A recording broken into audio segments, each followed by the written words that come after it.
Sirus Margono baru saja mengambil langkah penting dalam perjalanan karir sepak bolanya.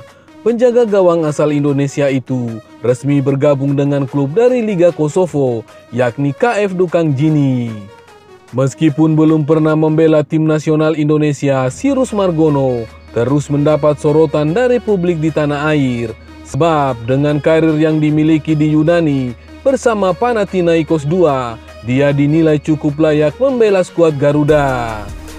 Sirus Margono sendiri sempat vakum dari sepak bola selama setengah musim. Dia harus angkat koper dari Panathinaikos II pada Juni 2024 lalu karena kontraknya habis dan tidak ada kesepakatan perpanjangan. Bergabungnya Sirus Margono ke KF Dukang Jini jadi angin segar setelah resmi menjadi WNI pada Maret 2024 lalu. Harapannya membela tim nasional Indonesia yang sempat tertunda mungkin akan terbuka lagi. Di Liga Kosovo, Sirus Margono punya kesempatan emas untuk kembali unjuk gigi di kancah Eropa. Meskipun bukan di Liga Top, pengalaman di Eropa tetap berharga buat perkembangan karirnya. Ada banyak potensi yang positif dari langkah Sirus Margono ini. Pertama, dia kembali aktif bermain. Ini penting sekali untuk menjaga kondisi fisik, skill, dan ritme pertandingan. Kedua, bermain di Eropa walau di liga yang mungkin kurang populer, tetap meningkatkan visibilitasnya di kancah internasional. Ketiga, peluang dipanggil tim nasional Indonesia jadi lebih besar, terutama jika dia bermain secara reguler. Terakhir, Sirus Margono bisa menjadikan KF Dukang Jini sebagai batu loncatan untuk mencapai level lebih tinggi. Dia baru berusia 23 tahun dan bisa berkembang lebih baik lagi. Tetapi kita juga perlu melihat sisi negatifnya. Liga Kosovo mungkin levelnya di bawah liga-liga top Eropa. Eksposur media juga mungkin lebih terbatas, sehingga peluang dilirik klub besar bisa berkurang kecuali performanya sangat menonjol. Beradaptasi dengan lingkungan, budaya, dan gaya bermain baru di Kosovo juga butuh perjuangan ekstra.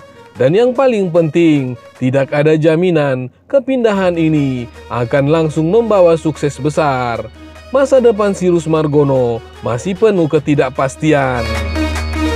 Sementara itu, lewat Instagram resmi klub KF Dukang Jini memperkenalkan rekrutan barunya itu. Sirus Margono disebut sebagai kiper Indonesia yang memiliki beberapa pengalaman di Eropa.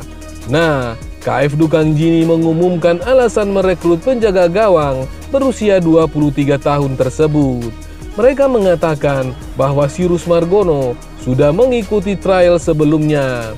Pemain 23 tahun ini bersama kami selama fase persiapan di Turki, tulis akun klub lagi.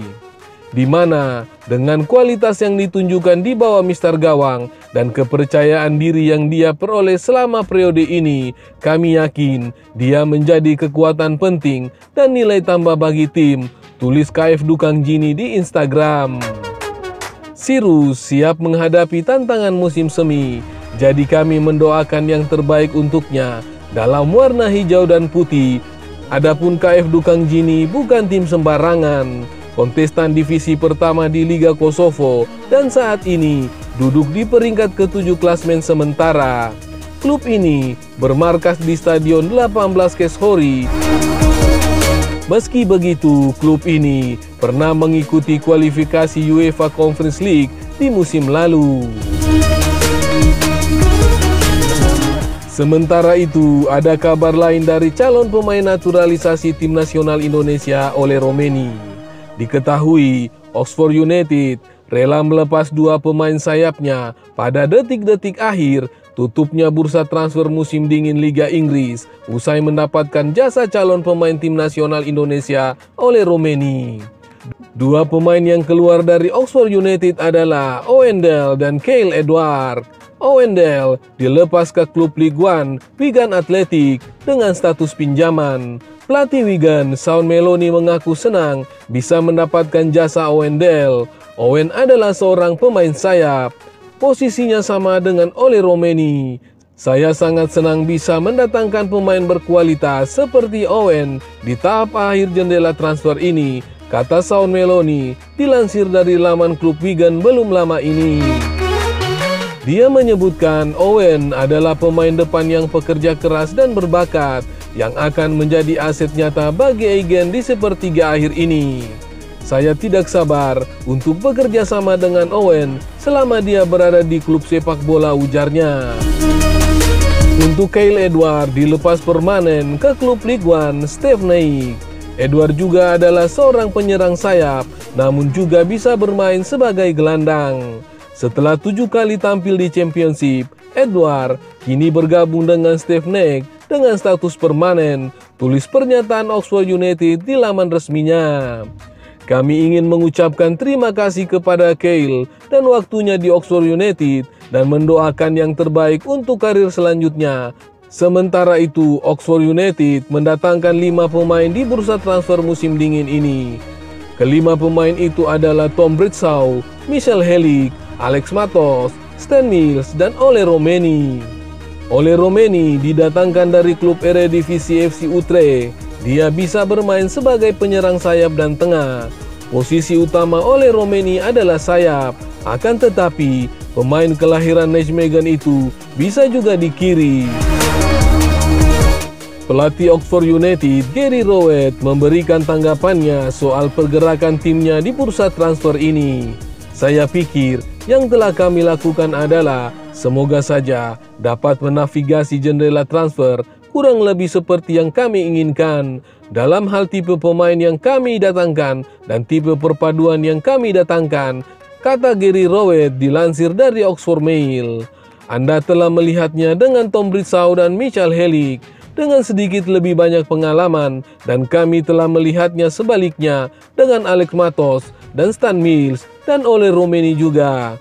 Tujuannya adalah memastikan Anda tidak perlu panik di menit-menit terakhir.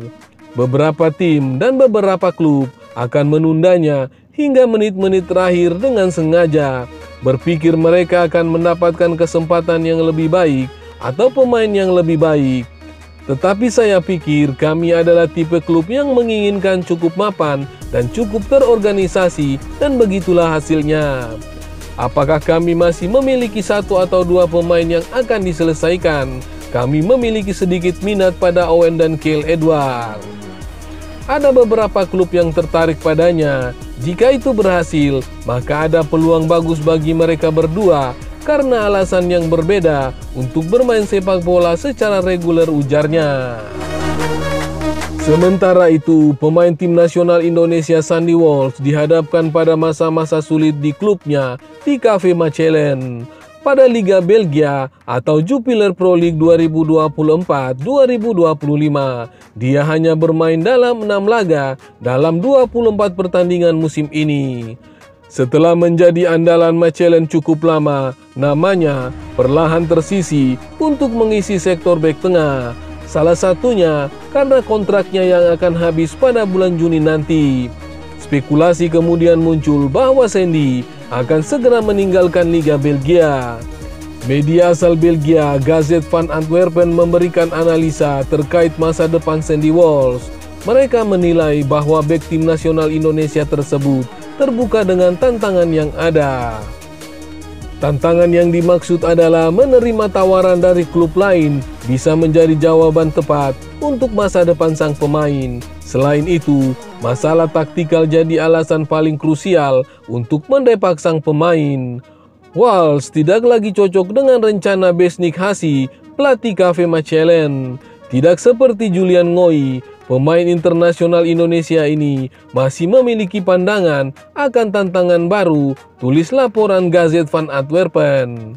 Salah satu rumor yang beredar adalah dia bisa saja melanjutkan karir di Asia. Berkaca dari kasus Jordi Amat, sang pemain memilih melanjutkan karir di Liga Malaysia menuju Johor Darul Takzim. Bahkan beredar kabar bakal ke Persib Bandung. Alasan lain adalah bursa transfer Asia masih terbuka dan ini bisa menjadi kesempatan bagi Sandy untuk pindah.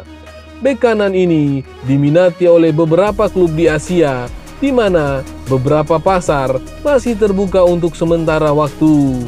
Menariknya, Sandy Walsh sempat mengutarakan niatnya bermain di Asia. Dua kompetisi yakni Liga Korea dan Jepang akan jadi destinasinya suatu saat nanti. Menurutnya, liga tersebut jadi yang terbaik di Asia dan jadi sebuah kehormatan bisa bermain di sana. Saya berambisi untuk bermain di level tertinggi di Asia suatu hari nanti. Kemudian saya berbicara tentang J-League di Jepang dan K-League di Korea. Liga-liga tersebut tidak begitu dikenal di sini, tetapi saya ingin menjelajahinya suatu hari nanti.